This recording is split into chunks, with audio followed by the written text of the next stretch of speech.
Looking at our world from a theological perspective. This is the Theology Central Podcast, making theology central.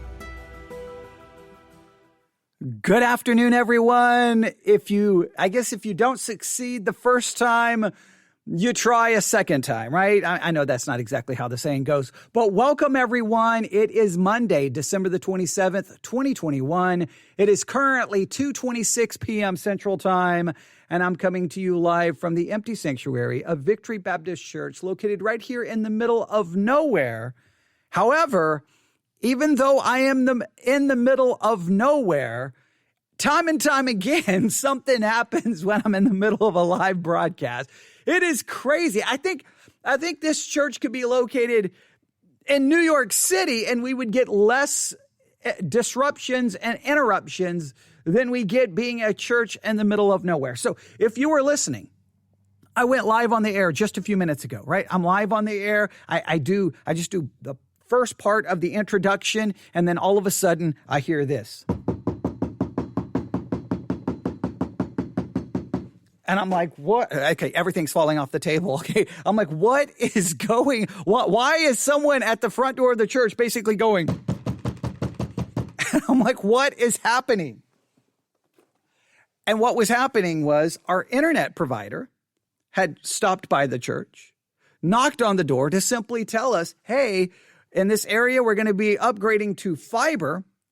You're on copper right now. We're going to be upgrading to fiber, so you're going to get faster speeds, and it is going to increase the price about $10 a month. And I'm like, okay, well, thank you so much for stopping by. I do appreciate them stopping by. I mean, we're in the middle of nowhere.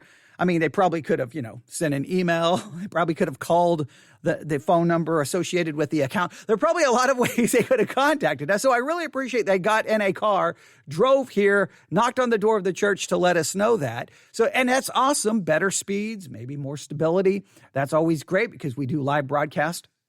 So that was wonderful, but it's always the timing. Like literally, I just go live and boom, that happened. So if you were listening live, that's why the program abruptly just stopped, is because, well, someone was pounding on the front door of the church. But all of that is over now. So now let's take a deep breath and let's get to the things we need to get to. So let me just introduce this one more time, because I feel like everything is discombobulated. All right. So just to ease back into this, welcome everyone. Good afternoon, everyone. It is Monday, December the 27th, 2021. It is now 2:28 p.m. Central Time. And yes, I'm coming to you live from the very empty sanctuary of Victory Baptist Church, located in the middle of nowhere, Texas. But for some weird reason, everyone finds a way to find us when I'm on the air, okay? But that's what's going on. I guess that's some good news, right? I guess. Better internet, that's good news. Well, an additional cost, that isn't good news. But at least, well, we'll see how that all works out. But that's what's going on. But there's something else I have to talk to you about. There's something else I need to announce, and this isn't good news. This is really bad news. In fact, it's so bad that I feel that we need to do this.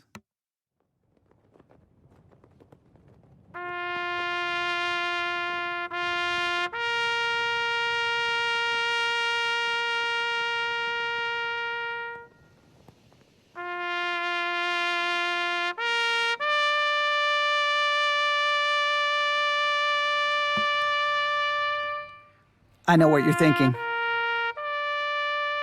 You're thinking something really tragic occurred. You're thinking something really, really, really bad has happened.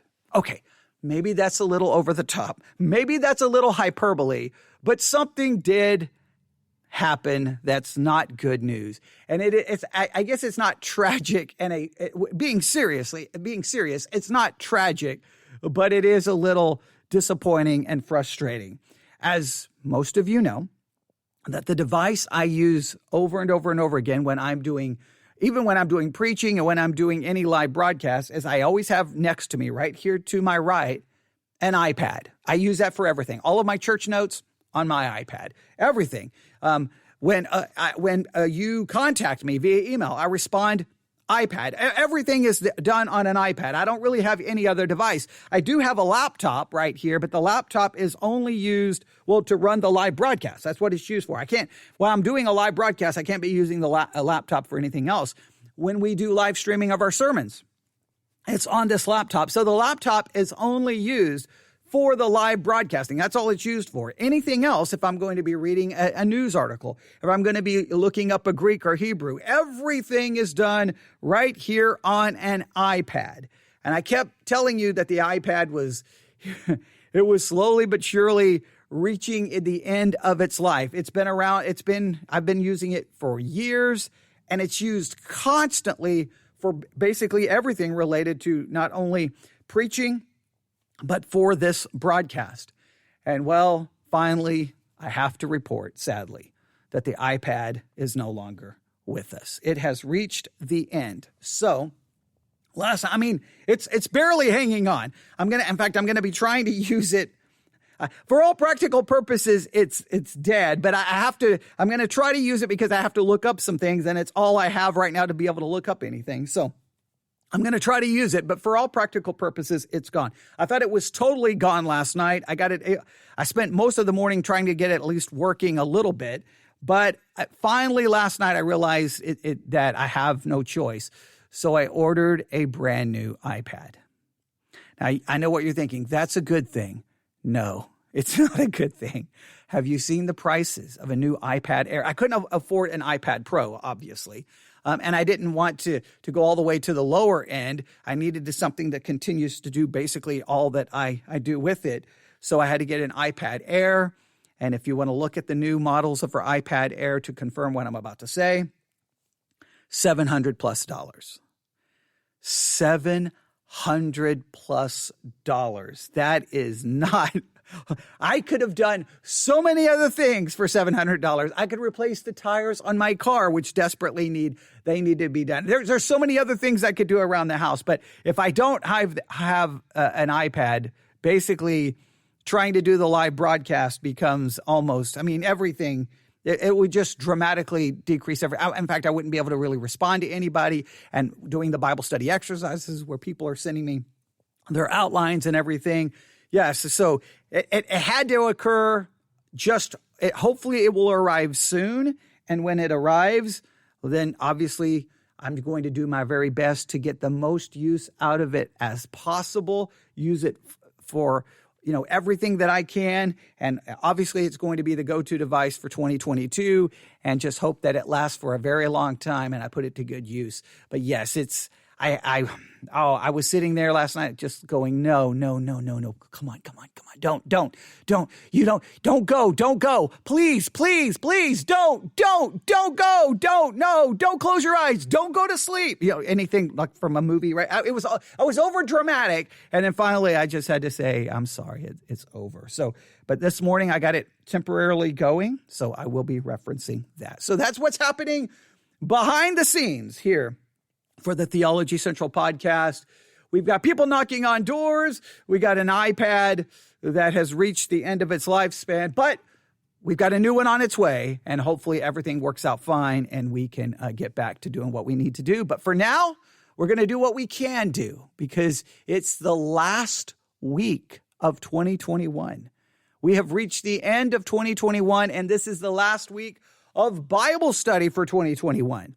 And all of this week, for our last week of Bible study, it's Luke chapter 2, verses 25 to 35. That is what we are studying. I did an introduction yesterday, and I have to apologize for the introduction. I do. I listened to it on the way home, and I was extremely upset and extremely frustrated. I did a couple of things wrong. First, my original list of assignments was read outline.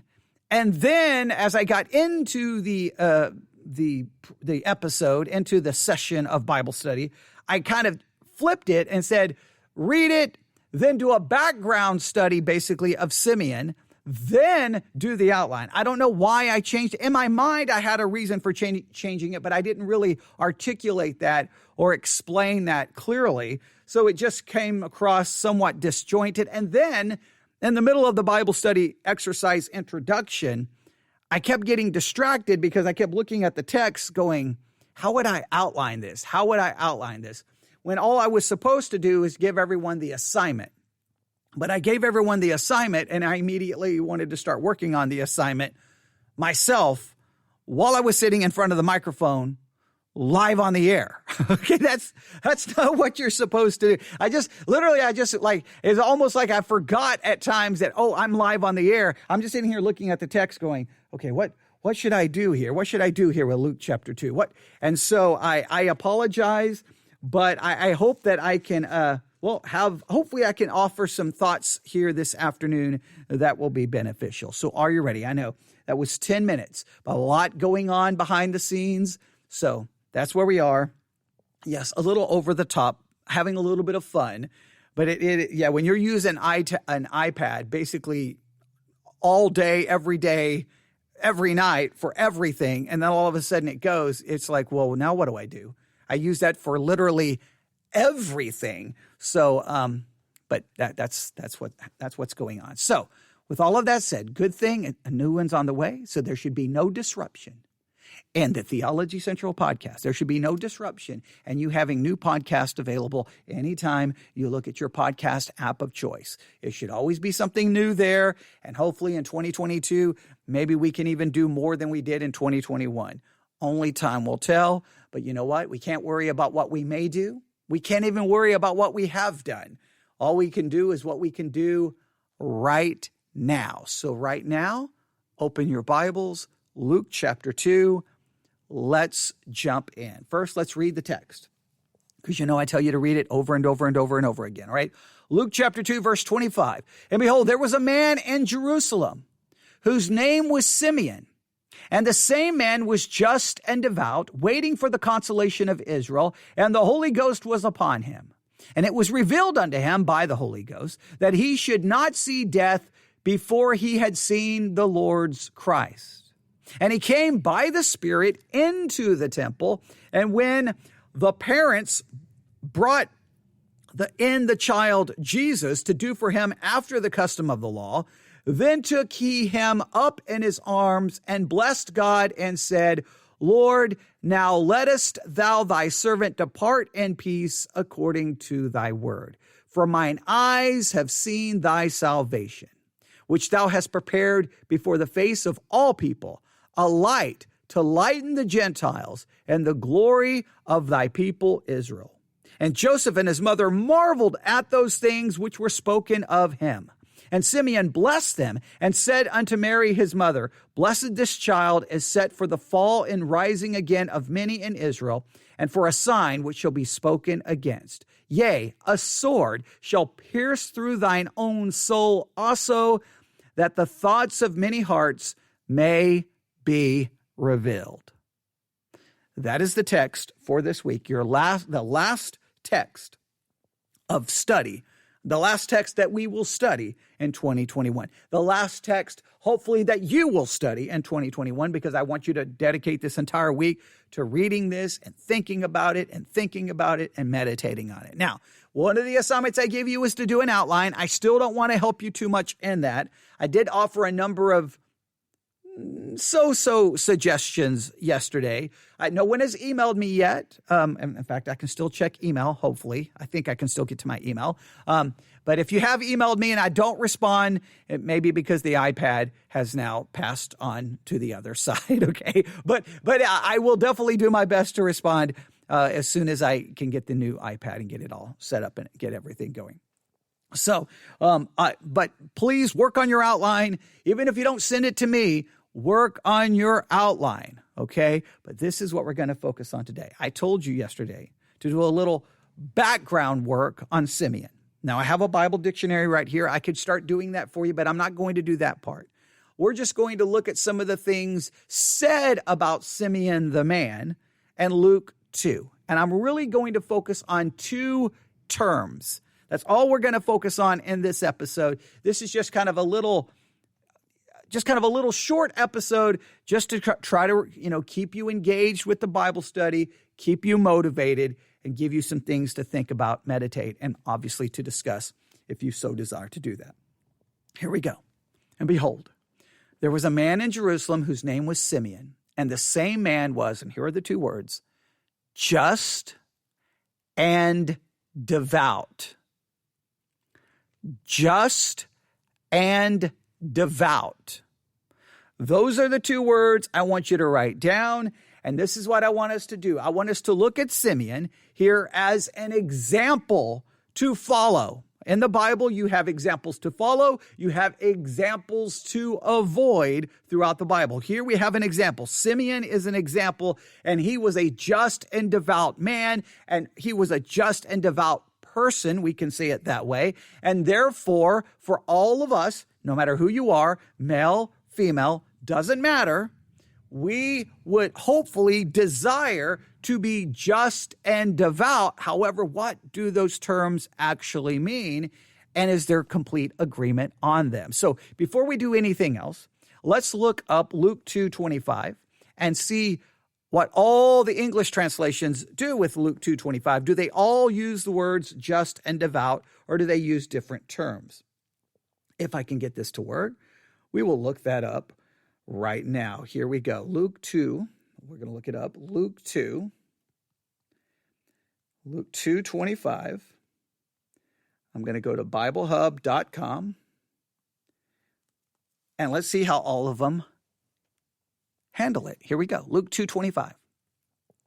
New International Version. Now there was a man in Jerusalem called Simeon who was righteous and devout. So King James uses the word just.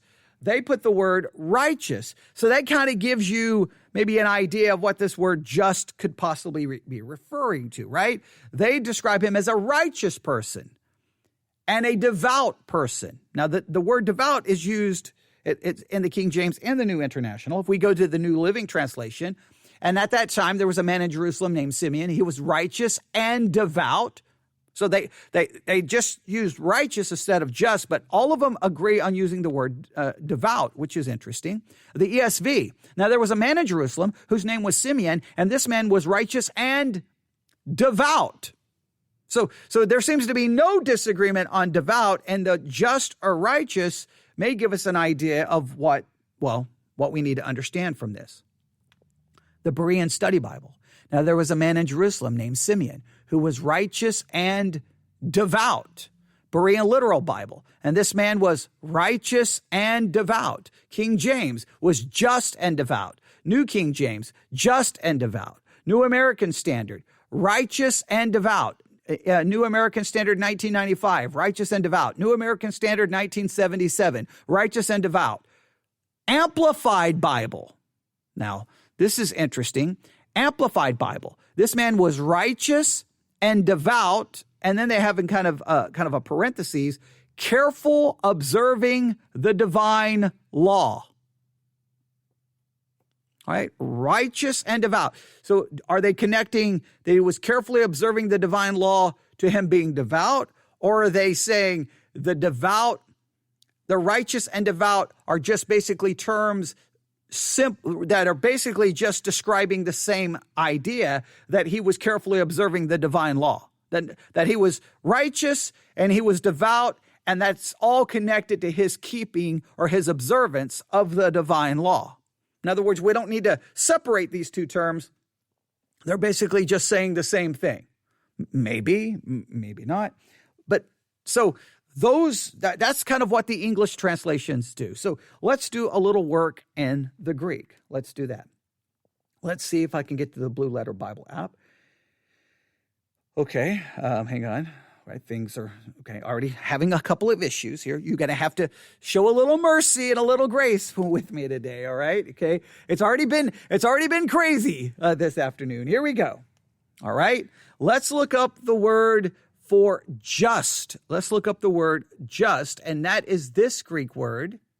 Strong's G 1342. Dikaios. Dikaios. Dikaios. Dikaios.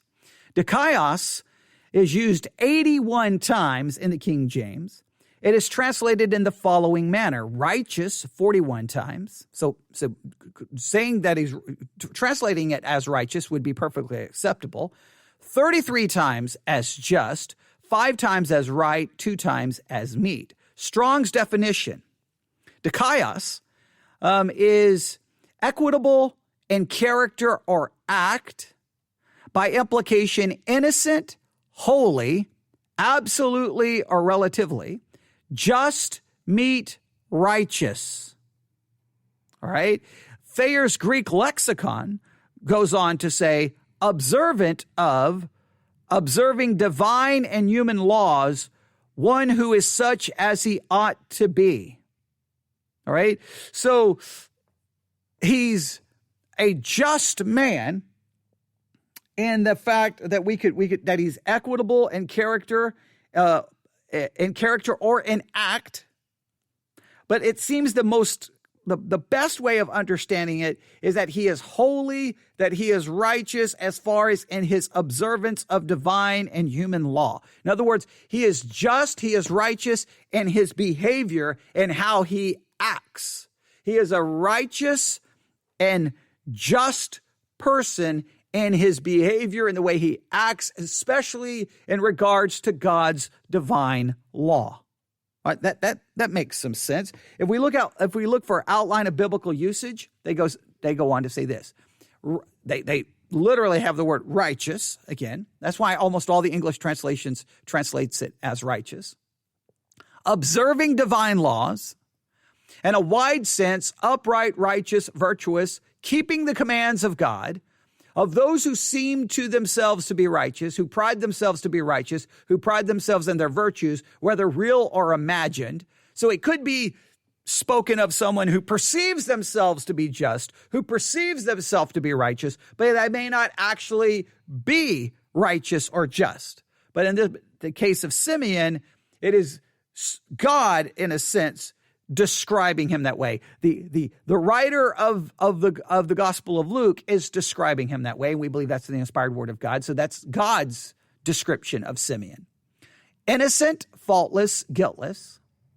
Used of him whose way of thinking, feeling, acting is wholly conformed to the will of God, and who therefore basically doesn't have to change anything in his heart or life. Approved or accepted of God, in a narrow sense, rendering to each his due, that in a judicial sense, passing just judgment on others, whether expressed in words or shown by the manner of dealing with them. This is the idea that he is, so the idea of just carries lots of meanings. So let's get that out of the way. It can deal with basically right behavior and right in accordance to how you observe God's law. That you're guiltless, you're righteous, you're just. It also can speak of how you judge and treat other people, how you deal with situations. You do so in a just manner. But one thing that kind of caught my attention in the outline of biblical usage is approved or accepted of God. Now, this is just a question. Was Simeon declared to be just, declared to be approved or accepted of God? So for the Bible to say Simeon was a just man, it is clearly demonstrating that he was approved or accepted of God. Now here's the question. Are we to read Luke 2:25 when it says Simeon is a just man, and do we see that he was accepted and approved of God because of his behavior? Right? Because of his actions, the way he behaved. His behavior is what made him acceptable before God. Do we see that? Look, here's Simeon and his behavior. Look at how he acted. Look at his actions. Look at the way his thinking. It's making a moral judgment about his behavior. And because his behavior was so good, therefore he could stand before God approved and accepted. Or do we look at it in a different way? And this is the reason I'm bringing this up. If you look at the curriculum, and I'm going to go to Ministry Grid if I can get there. All right, here we go. Here's what the curriculum says. I just think it's interesting. This is from the Adult Leaders Guide of the curriculum. If you're brand new to the Bible study exercises, You can sign up for the curriculum. It's absolutely free. Just email me, newsif@yahoo.com, newsif@yahoo.com, and I will definitely send you the link. Absolutely free. Others have helped pay for it, and we're grateful for that, and we want everyone to use it as much as possible. But I just found this interesting when I read this today. Here we go. At this point in the narrative, Luke rather abruptly introduced a man named Simeon. Luke briefly described his character, just and devout. The word just describes his relationship with God. When Jesus came and died in our place, he was able to offer us right standing before God. Before Jesus came, the righteous were those who strove to obey God's law and faithfully serve him. Luke also used the Greek word for devout to describe the man who buried Stephen. And Paul's testimony before the crowd in the temple, he described Ananias as a devout man according to the law. The devout were religiously committed. All right, so he kind of jumped to devout, but that's fine. Or the curriculum did. It's just interesting that they basically say, okay, our understanding of a just person, this is the way they almost look at it, is different in a sense before Christ and after Christ. After Christ, I am just because of what Christ did for me. Or we could say, I'm justified by faith alone, and that the reason I can say that I am just or righteous is because of Christ imputed righteous to me. Now, should we look at Simeon in the same way or different, or in a different way? In other words, was he a man of faith? Was he believing God? And does that believing in God, is he not accounted righteous because of his faith in God, like Abraham was declared to be righteous by faith? Or do we say that he was just because of his behavior or action? What's the correct way to see this? Hey, Simeon was a just and righteous man because of his behavior. Simeon was a just and righteous man because he was a man of great faith who trusted God, and believed his word.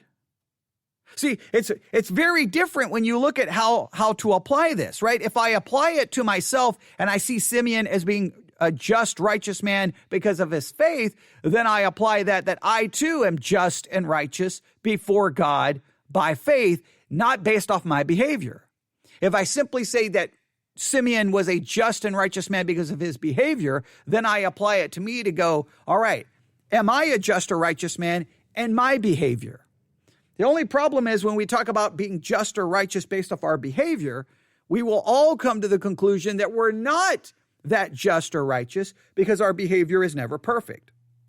So what some people tend to do is start grading on a curve. Well, no one's going to be perfect, but you can still be just or righteous.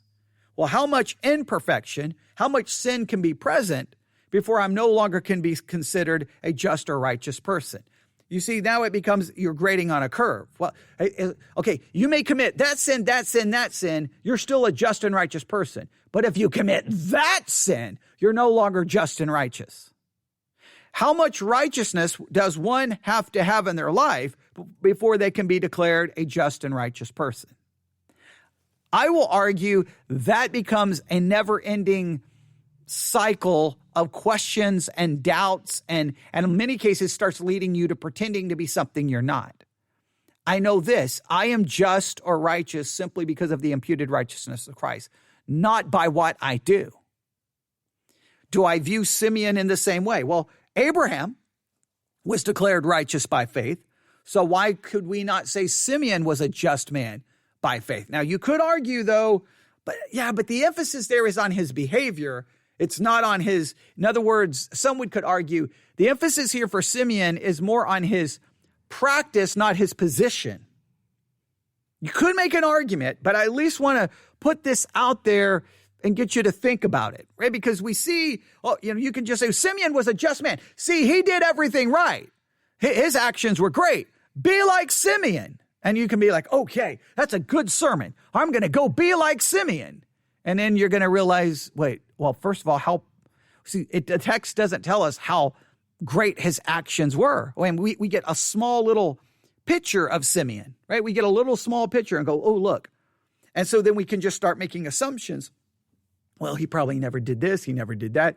Probably never thought that way. Probably never had those feelings. Okay, well, then I can never be that way. Because you'll look in your mirror and you're like, wow, man, am I ever going to be just and righteous? I just think that that's detrimental to one's spiritual growth. I really do. You can say, but no, people need to be challenged to be that way. Well, you can challenge them to be that way, but if they're honest with themselves, they're going to constantly come back to you going, but I can never be just and righteous enough, so I'm never going to be like Simeon. And I can say, well, I do know how you can be like Simeon in one way, by putting your faith in Jesus Christ. Then you are just, you are righteous. In fact, you're perfectly just. You're perfectly righteous. In fact, you are justified. You are sanctified in a sense in your position. You're perfect. You're without sin. You're good. Well done, good and faithful servant. In Christ, you have the righteousness of Christ. You are as just and righteous as Christ was. In fact, you are as obedient to the divine law as Christ was. So I just think it's something to at least consider, because I think we all probably read it differently. I think typically the way it's preached is, see, Simeon was a just, righteous man. We too should be that way. Now, the next word is devout. The next word is devout. Now, I'm going to go back to the curriculum since I already accidentally read it. And they say, so let me read what they say about just. Just describes his relationship with God. When Jesus came and died in our place, he was able to offer us a right standing before God. Before Jesus came, the righteous were those who strove to obey God's law and faithfully serve him. Again, I just have to at least call that into question, because why was Abraham declared to be righteous? Because it says before Jesus came, the righteous were those who strove to obey God's law. The only righteous people before Jesus were those who strove to keep God's law. But Abram was declared to be righteous. And we see a lot of the things he did wrong.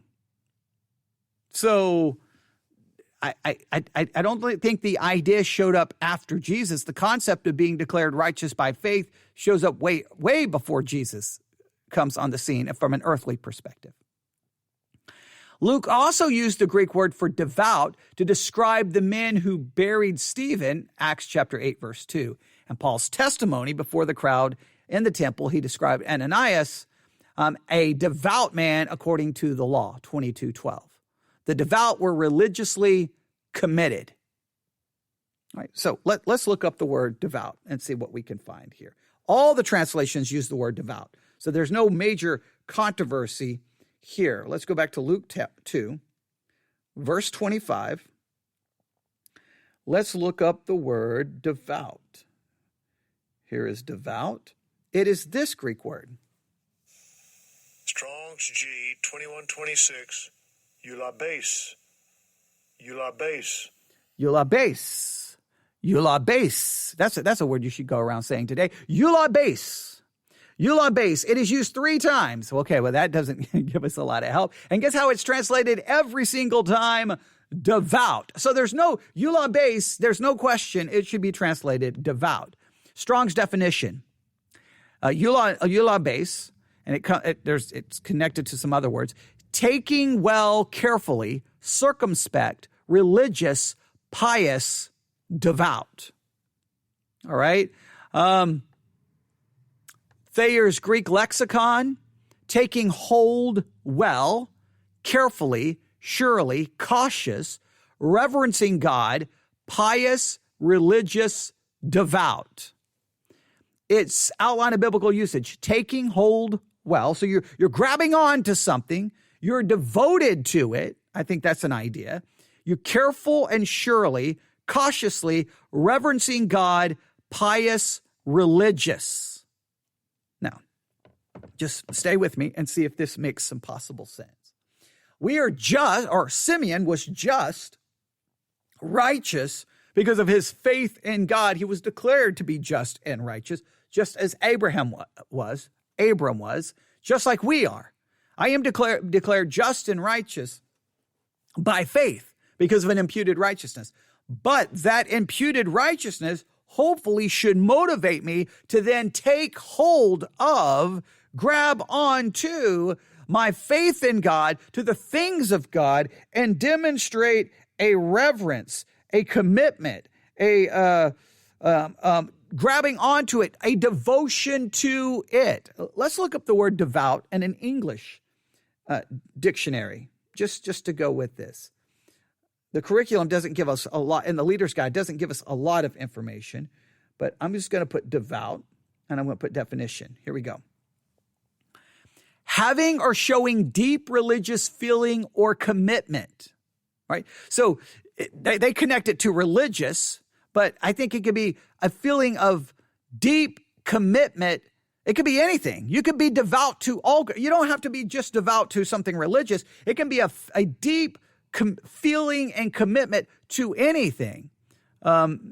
Merriam-Webster says this: committed or devoted to religion or to a religious duties or exercise, expressing piety or religious fervor.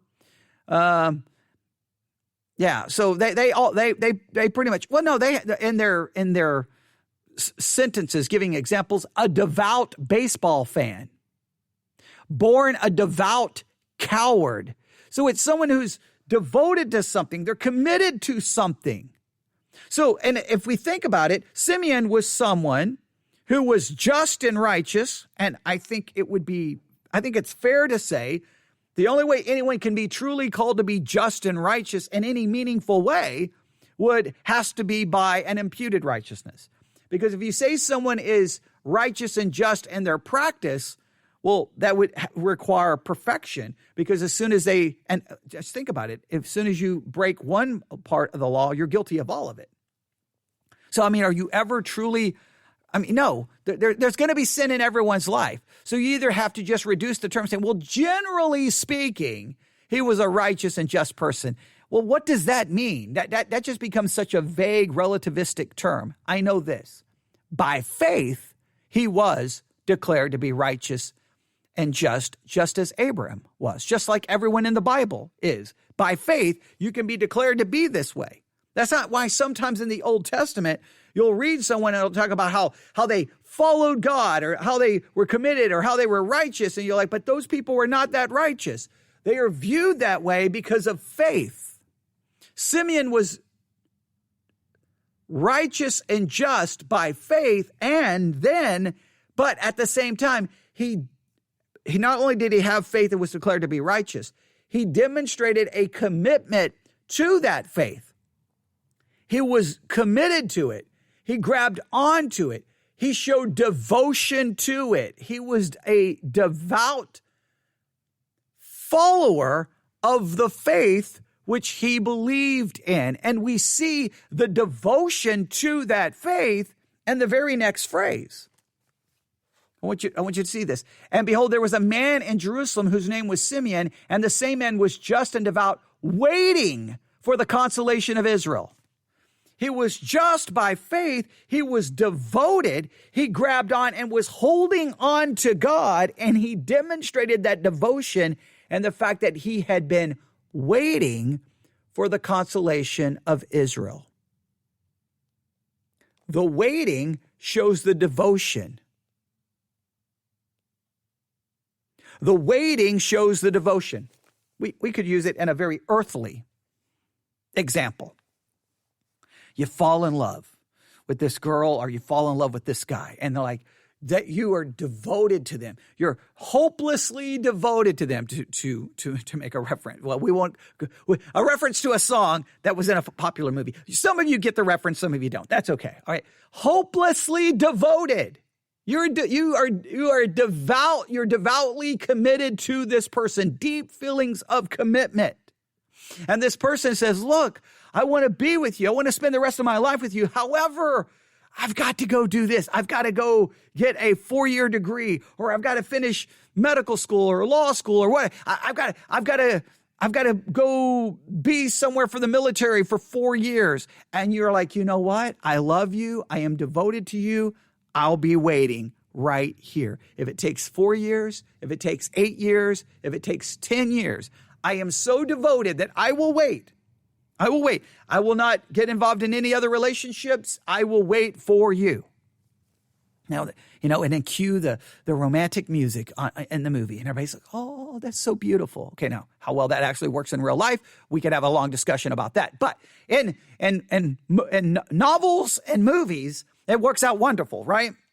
It's amazing. You've got the great music, you've got the great song, and everybody's crying. Oh, and then finally the movie jumps ahead, and then there they are, and they see each other after 8 years, 10 years. They see each other in the airport, and they start running towards each other. You get the scene. Simeon was just, I'm going to argue, the only way to truly understand that in any meaningful way, he was just and righteous because of his faith, and he grabbed onto that faith. And he demonstrated his devotion to that faith, and that he was waiting for the consolation of Israel. That waiting, that while he was waiting for that consolation of Israel, whatever that may be, I'm not gonna give you the answer to that right now, because that's one of your assignments. No matter how long he had to wait, he stayed devoted to God. His devotion to God was demonstrated in his waiting, if that's a good way of stating it. So here's what we need to determine. What was the consolation of Israel? What was he waiting for? What was this consolation of Israel that he was waiting for? How long had he been waiting? That shows his devotion. Doesn't show his perfection, because we know that he was a man, he was a sinner. He sinned. He could be called just or righteous because he had demonstrated his faith in God. So he had put his faith in God, therefore he was just and righteous, but his devotion was demonstrated in his waiting, not in his perfection. I think that's a very important point to consider. I'm going to take a drink of water really quick. 1 second. I apologize for that. But Mondays, my voice is typically very weak because of all the preaching and teaching on Sunday. So sometimes I try to take Monday off, but I just felt that we needed to talk today about the Bible study exercise. And I want you to just consider these two terms, just and devout. I think the devotion, he was devout, and his waiting is how it's demonstrated. So we need to figure out what he waited for and how long had he been waiting. What is the consolation of Israel he was waiting for? In a sense, we wait. We wait for the return of Christ. We may not even see it in our lifetime. Correct? But we show our devotion that while we wait, we still are committed to God and we're trying to follow him. Doesn't mean we'll do it perfectly, because no one does it perfectly. That's why, think about it this way. I think the fact that we can be declared just and righteous and our position, in other words, that gives us a foundation to stand on. I am just and righteous because of the finished work of Christ, because of his righteousness. So therefore, I don't have to be constantly afraid that I'm going to find myself going to hell. Christ took care of that. So now I have complete confidence in my eternal security. Once I have that confidence, then I can focus on just serving God, being devoted to him for what he has done for me, not worried about, oh no, if I make this mistake, what if I do this? What if I do that? What if I do that? I'm not going to be a just or righteous person anymore. No, I'm always going to be just and righteous in my position, and that should motivate me to be devoted and be a devout person and grabbing on to the things of God and trying to follow, serve, and do the best I can. You can be devoted to it. Doesn't mean we're always going to be perfect. You can be devoted and not perfect. I know that you say, well, that's not the way it works. Yes, that's the way it works in Christianity because we're sinners. But in Simeon's case, his devotion is seen immediately in his waiting. We grab onto the things of God and we serve God now while we wait for the return of Christ that we may or may not ever actually see, because we may die before he returns. Now you could say, well, we'll see it when he comes back, even if we die. So at some point you could say we can see it, but we may not see it in this lifetime. Is that a better way of stating it? Just and devout. I just want you to think about those two terms. what you think they mean, how they are applicable. You can look at, you can see what else the curriculum has to say. I looked at the Adult Leaders Guide. Now it's got me curious. I'm going to go to the study guide. Give me 1 second. Don't know if this is going to work. Don't think it's going to work. I'm telling you, this iPad has reached the end of its life. It really has. Okay, let me see if I can get it to go back. It will be nice when everything will work correctly. All right, here we go. Let's see if it will work. Give me a second. All right, let's see here. He was just and devout. This is what they have to say in the Adult Personal Study Guide. Simeon is not identified as a priest. Simeon is not identified as a priest, a scribe, a Pharisee, or any other type of religious leader. He appears to be just an ordinary Jewish man, but he took his faith and belief in God seriously and lived them out. His love and fear of God were evident. So they just focus on, well, he did all the good things. He did everything right. And I think there was enough about his behavior that could be, in a sense, praised. But I just want to make it very clear the only way we can ever be truly called righteous or just is because of an imputed righteousness. And we can be called devout and grabbing on to that faith and holding on to it and trying to follow it and being committed. And in Simeon's case, that devotion was seen in his waiting for the consolation of Israel. And, well, I can tell you what that is, but I'm not, right? You can look at the curriculum and see what they have to say about the consolation of Israel, but look up a number of commentaries and see if there is agreement or disagreement on what it is. And you could argue he could have been waiting for a very long time. And you could argue, does Jesus provide the consolation of Israel in his first coming? And if he did not provide it in his first coming, then Simeon never actually saw the fulfillment of the consolation of Israel. He just saw maybe the initial signs of it. Maybe no one has witnessed it even all the way here in 2021. So our devotion is still waiting for it. It's just interesting that devotion or being devout could be connected to waiting. I think that's interesting. Just and righteous, I think, is connected to imputed righteousness, and devout is connected to waiting. Right? Just some thoughts. Just some thoughts here for this Bible study exercise on this Monday, December the 27th, 2021. All right? So this Bible study exercise, just so that everyone knows, it started, it got interrupted, had to be stopped. I had to then go find the episode and delete it from all of the platforms that I could, because when I started initially, we had the knock on the door, everything got messed up. We finally got past that, and hopefully this turned out to be something useful. There's nothing more frustrating than reaching the end of a broadcast and going, did I really accomplish anything? Hopefully I did. But again, the Bible study exercise, is this the way it's supposed to work, right? This is not supposed to be me sitting in front of the microphone going, okay, guys, Luke 2:25-35, and giving you everything. This is about every day trying to give you a little bit, getting you thinking about the text, discussing the text. And please share your thoughts and opinions about any of this. And you can do so by emailing me, newsif@yahoo.com, or if you're a part of the Discord channel, feel free to give your thoughts there. And you can share your outlines there. You can share anything. And if you want to be a part of the Discord group, that's easy. Email me, newsif@yahoo.com. Just say Discord, and I'll know what you want, and I'll send you the link, and you can join and give your thoughts and opinions there as well. All right.